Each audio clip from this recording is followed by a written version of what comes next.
میں جلسہ موجود ہیں، لیکن چونکہ میں بھی میزبان ہوں اور تمام میزبانوں کا حق ہوتا ہے کہ جب مہمان دسترخوان پر آ جائے تو کوئی کھانے کی روٹیاں دیتا ہے، کوئی سالن وغیرہ اتارتا ہے۔ سارے میزبان اپنے مہمان کی قدر کرتے ہیں، اس وجہ سے کہ ہمارا مہمان آئے اور ہم سے خوش ہو جائے، ہمیں دعائیں دے کر کے چلا جائے، ہم سے راضی ہو کر کے چلا جائے، اور تمام میرٹھ والوں کا، آنے والے مہمانوں کا ہمارے اوپر حق ہے کہ ہم ایسا اپنے آپ کو سجائیں، ایسا باادب بٹھائیں، ایسا بے نظیر بن کر کے دکھائیں کہ لوگ آنے والے ہم پر یہ کہیں کہ ہاں چند لمحے گزار آیا ہوں انجانوں میں، دل نہیں لگتا اب جانے پہچانوں میں۔ اس لیے معزز سامعین نظام، یہ محفل ہے قرآن کریم کی، اور یہ نسبت بھی ہے قرآن کریم کی۔ یہ جو میں اور آپ اس گلی کو بند کر کے بیٹھ گئے اور ہم نے اس گلی کو درسگاہ بنا دیا، اب تک تو یہاں سے گزرنے والا گناہگار بھی تھا، خطا کار بھی تھا، لیکن اب اس کو روکنے والے اللہ کے نیک بندے ہیں، اللہ کے وہ بندے ہیں کہ اگر یہ مجلس اللہ کو پسند آ گئی، اللہ کے وہ مخصوص بندے ہیں کہ اگر اللہ کو یہ محفل سمجھ آ گئی، اللہ کو یہ محفل پسند آ گئی، تو میرے بھائی مغفرتوں کے ذریعے بہ سکتے ہیں، رحمتوں کے ذریعے بہ سکتے ہیں، اللہ کی طرف سے مغفرتوں کے اعلان ہو سکتے ہیں۔ اس لیے گلی اب گلی نہیں ہے، اب درسگاہ ہے، اب عبادت کی جگہ ہے، اور آپ آنے والے تمام کے تمام عبادتوں کے اندر ہیں۔ یہ خالی بیٹھنا نہیں ہے، بلکہ یہ بیٹھنا آپ کا عبادت ہے، اور آپ نے انتظام یہ کیا کہ اپنے علماء کو بلایا، علماء کو دیکھنا بھی عبادت ہے۔ آپ نے یہ انتظام کیا یہاں پر قرآن پڑھا جائے گا، قرآن کا سننا یہ بھی عبادت ہے۔ یہاں اللہ کے نبی کی شان میں کوئی آ کر کے گنگنائے گا، اللہ کے نبی کی تعریف سننا یہ بھی عبادت ہے۔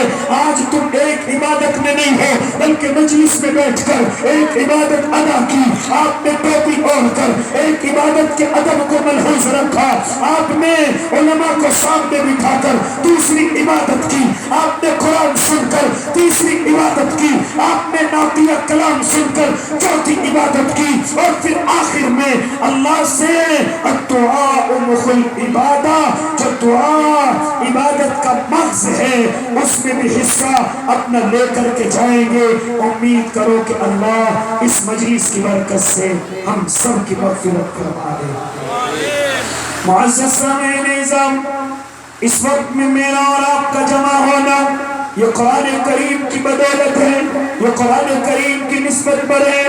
آج میں اور آپ قرآن کریم کو سننے کے لیے، اس کلام کو سننے کے لیے کہ جس کو سن کر کے پتھر بھی موم ہو گئے، اور قرآن کہتا ہے وَإِذَا قُرِئَ الْقُرْآنُ فَاسْتَمِعُوا لَهُ وَأَنصِتُوا لَعَلَّكُمْ تُرْحَمُونَ، کہ جب تمہارے سامنے قرآن پڑھا جائے تو اس کو خاموشی کے ساتھ سنو، غور سے سنو۔ اے ربا وجہ کیا ہے؟ سننے کی ضرورت کیا ہے؟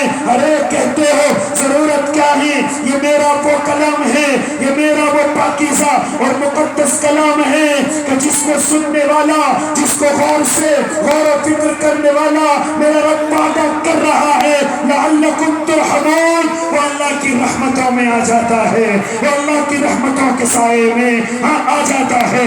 جن گھروں میں قرآن پڑھا جاتا ہے وہ اللہ کے گھر رحمتوں سے بھرے ہوئے ہیں، جن کے سینوں میں یہ قرآن موجود ہے وہ سینے اللہ کی رحمتوں سے معمور اور بھرپور ہیں۔ جن گلیوں میں، جن چوباروں میں، جن میدانوں میں یہ قرآن کریم پڑھا جاتا ہے وہاں اللہ کی رحمتوں کا نزول ہوتا ہے۔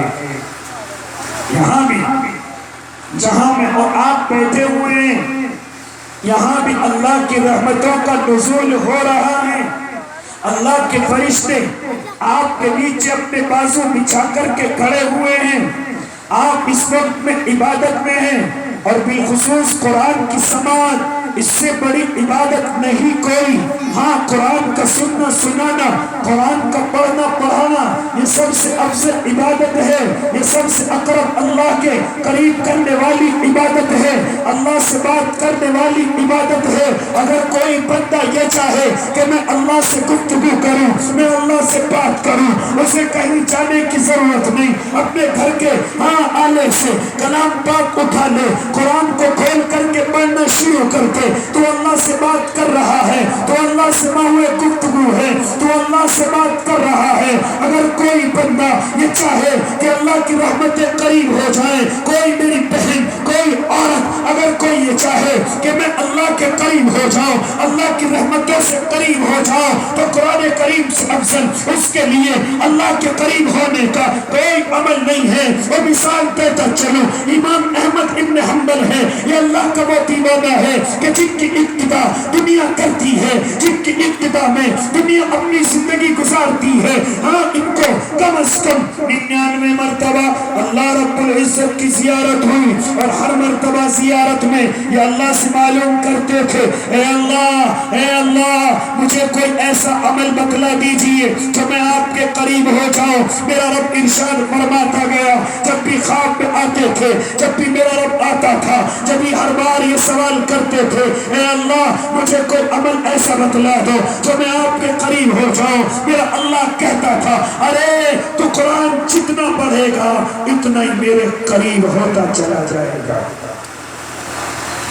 یہ عمل میرے اور آپ کے سب کے لیے ہے۔ اگر میں اور آپ چاہتے ہیں کہ اللہ کے قریب رہیں، اللہ سے بات کریں، اللہ سے اپنا دکھ سکھ بیان کریں، تو قرآن سے افضل کوئی ایسا عمل نہیں ہے جو اللہ سے باتیں کرا سکے، جو اللہ سے گفتگو کرا سکے۔ اس لیے میرے بھائی، ارے یہ تو وہ قرآن کریم ہے کہ جب کسی کے سامنے پڑھا گیا، میں کچھ مثالیں دیتا چلوں، وہ اپنی آنکھوں کے آنسوؤں کو نہ روک سکا، وہ اسلام دشمنی سے اپنے آپ کو پاس کر گیا۔ اور تمہیں بتلاتا چلوں، سب سے پہلی ہجرت مکہ المکرمہ سے حبشہ ہوئی ہے۔ ہجرت کرنے والے، اس ہجرت کے سردار کوئی اور نہیں ہے بلکہ حضرت جعفر طیار ہیں۔ یہ اللہ کے نبی کے دیوانے ہیں، جانتے ہیں اللہ کے نبی کا دیوانہ مکہ المکرمہ سے نکل کر اپنے ساتھ کچھ مردوں کو لے کر، کچھ عورتوں کو لے کر، کیونکہ مکے والوں نے پریشان کیا، کیونکہ مکے والوں نے ستایا، حضرت جعفر کچھ لوگوں کو لے کر، کچھ عورتوں کو لے کر حبشہ کا ارادہ کرتے ہیں۔ حبشہ پہنچ جاتے ہیں، پیچھے سے ابو سفیان حبشہ پہنچتا ہے، اور نجاشی نے ان سب کو اپنے یہاں پر پناہ دی ہے، اپنے یہاں پر ان کو رہنے کی جگہ دی ہے، کھانے کے سامان دیے ہیں۔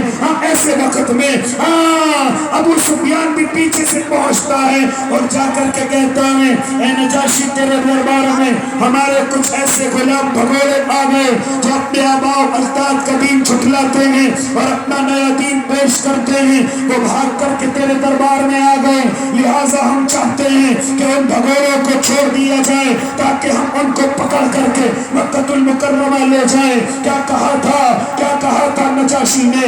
اس کو ہدیے پیش کیے گئے، اس کو تحفے پیش کیے گئے، اس کو نئی نئی رشوتیں دی گئی تاکہ یہ اللہ کے ماننے والوں کو، قرآن کے ماننے والوں کو ہمارے حوالے کر دے، ہم پکڑ کر کے لے جائیں اور ان کو قتل کر دیں تاکہ دین والا اس زمین پر موجود نہ رہے، تاکہ قرآن والا اس زمین پر موجود نہ رہے۔ ابو سفیان نے نجاشی سے کہا تھا، اے نجاشی تیرے دربار میں ہمارے کچھ بھگورے آ گئے، ہمارے کچھ دین کو چھوڑنے والے تیرے دربار میں آ گئے، یہ لمبی گفتگو ہے، میں اس طرف نہیں جانا چاہتا۔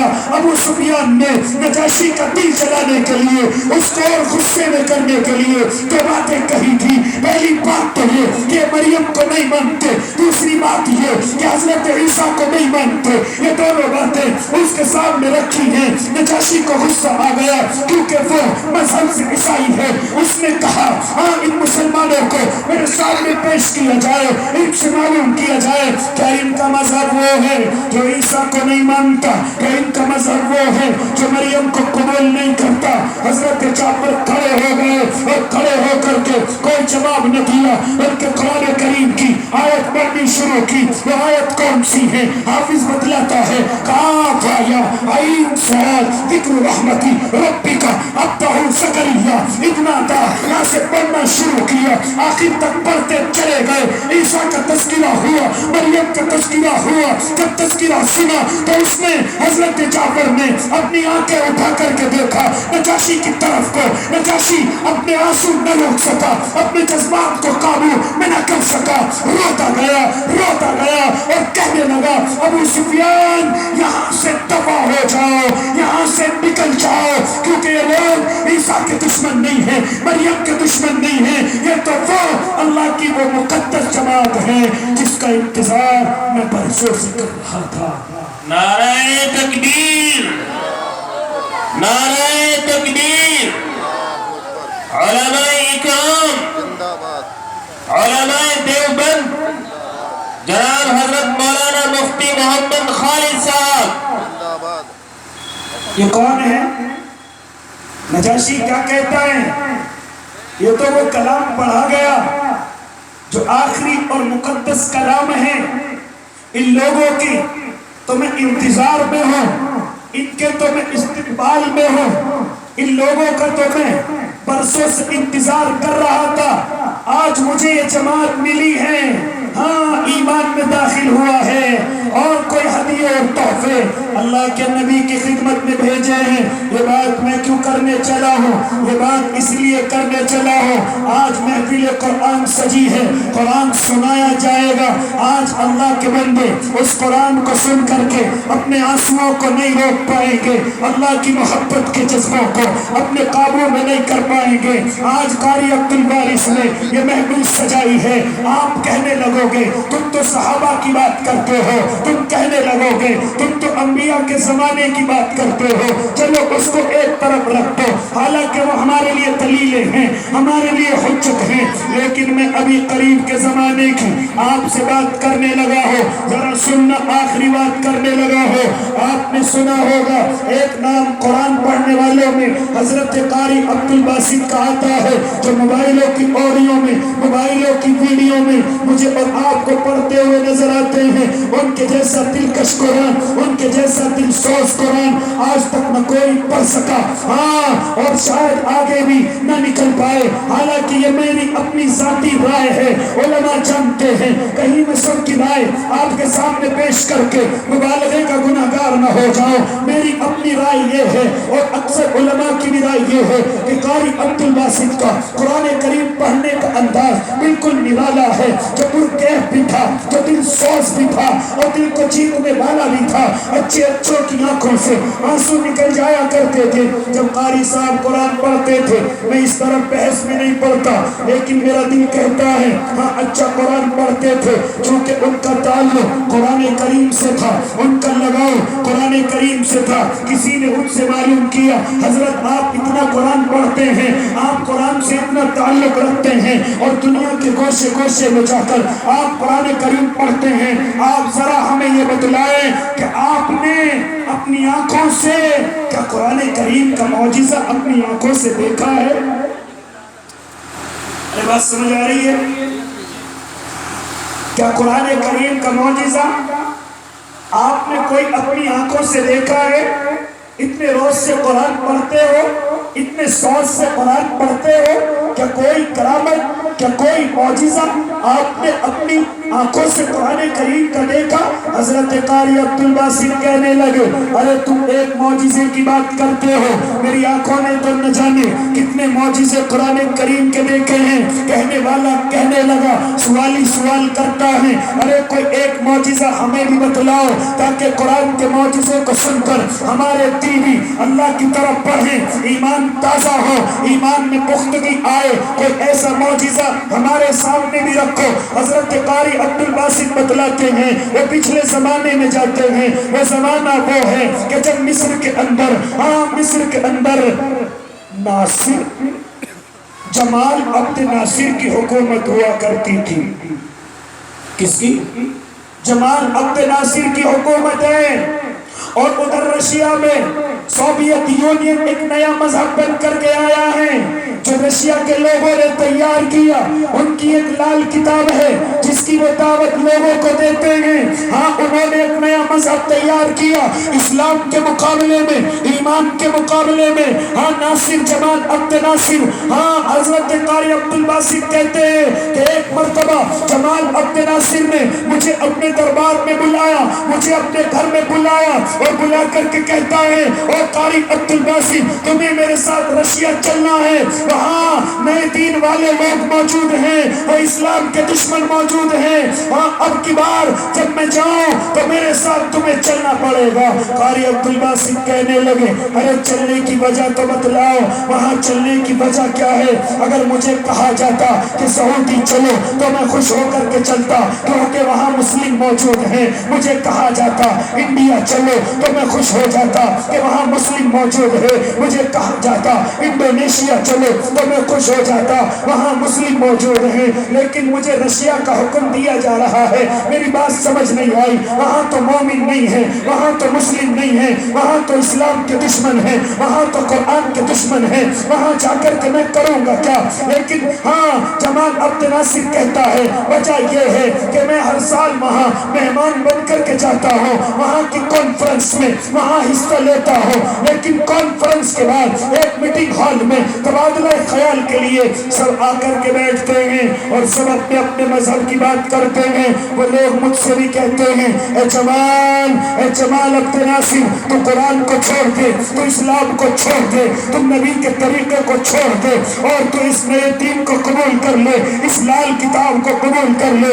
اگر تو نے اس کتاب کو قبول کر لیا ہم تجھے دولتیں دیں گے، عزتیں بھی دلوائیں گے، شہرتیں بھی تیری ہوں گی، تو ہماری کتاب کو قبول کر لے، تو قرآن کو چھوڑ دے۔ میں اس وقت جواب نہ دے سکا۔ قاری عبد الباسط اس سال میں آپ کو لے کر کے جاؤں گا، ذرا تم میرے ساتھ چلو۔ چنانچہ قاری صاحب کہتے ہیں میں بادشاہ کا حکم نہ ٹال سکا، میں اپنے بادشاہ کے ساتھ رشیا کے لیے چل دیا۔ جب رشیا میں پہنچے کانفرنس ختم ہو گئی، میٹنگ ہال میں پہنچے، وہاں دین کا تبادلہ خیال ہونے لگا۔ انہوں نے پھر وہی حرکت شروع کی کہ ہمارے دین کو قبول کرو، ہمارے مذہب کو قبول کرو۔ جب جمال عبد ناصر کی باری آئی وہ کہنے لگے اور رشیا کے لوگوں ذرا ٹھہرو، میرے ساتھ ایک مہمان ہے، اس کا کلام سن لو، اس کا قرآن سن لو۔ چنانچہ قاری عبد الباسط کو حکم ہوا۔ قاری صاحب کہتے ہیں میں نے قرآن پڑھنا شروع کیا، میں نے وہیں سے پڑھا توہا ما انزلنا علیک القرآن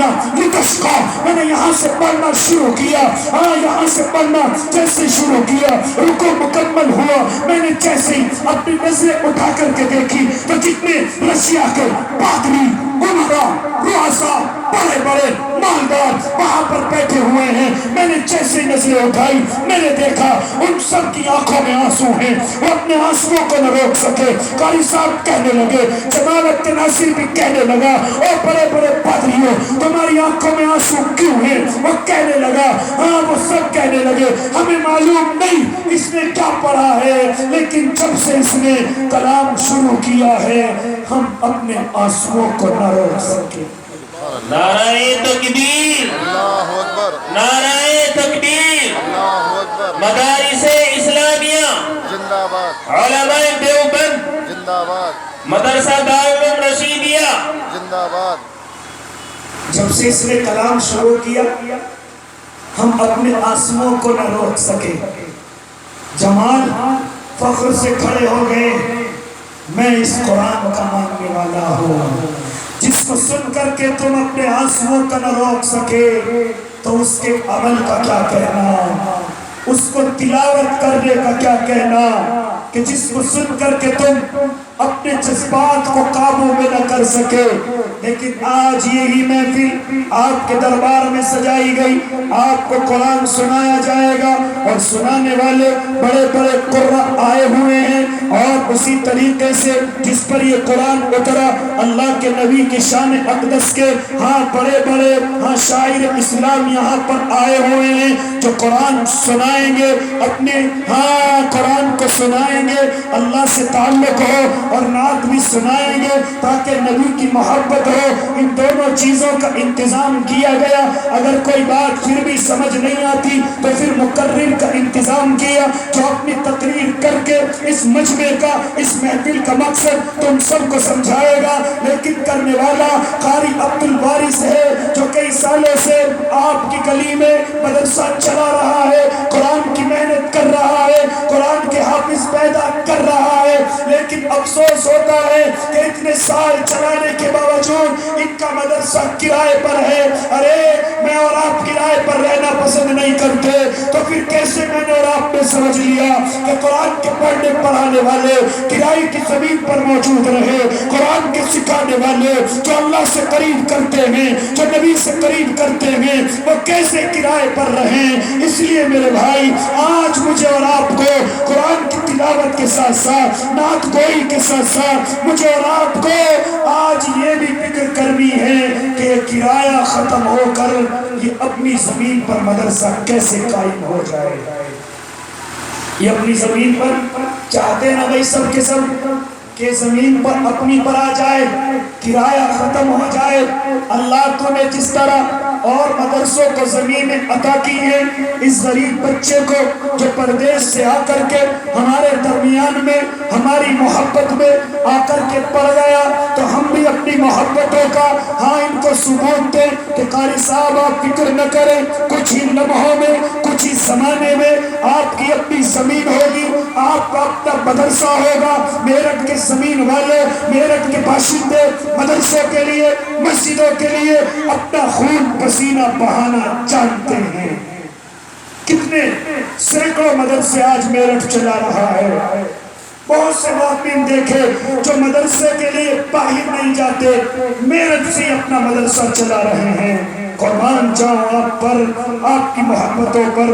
اس وقت میں مجھے اور آپ کو اس قاری صاحب کی طرف بھی دیکھنا پڑے گا۔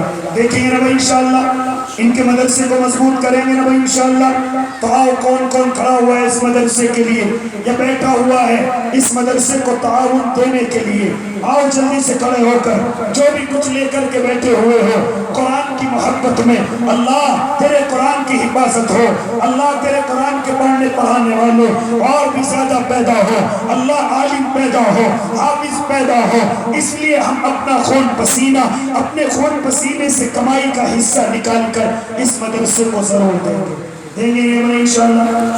تو آؤ کھڑے ہو کر، کون ہے کیا لے کر کے بیٹھے ہوئے؟ جو بھی کچھ آپ کے پاس ہے میں اعلان نہیں کروں گا، اتنا چاہیے۔ آؤ جو بھی کچھ اپنے مدرسے کے لیے لاؤ بھائی ماشاءاللہ۔ یہ میرے بھائی نے شروعات کی، 200 روپے دیے، اللہ کو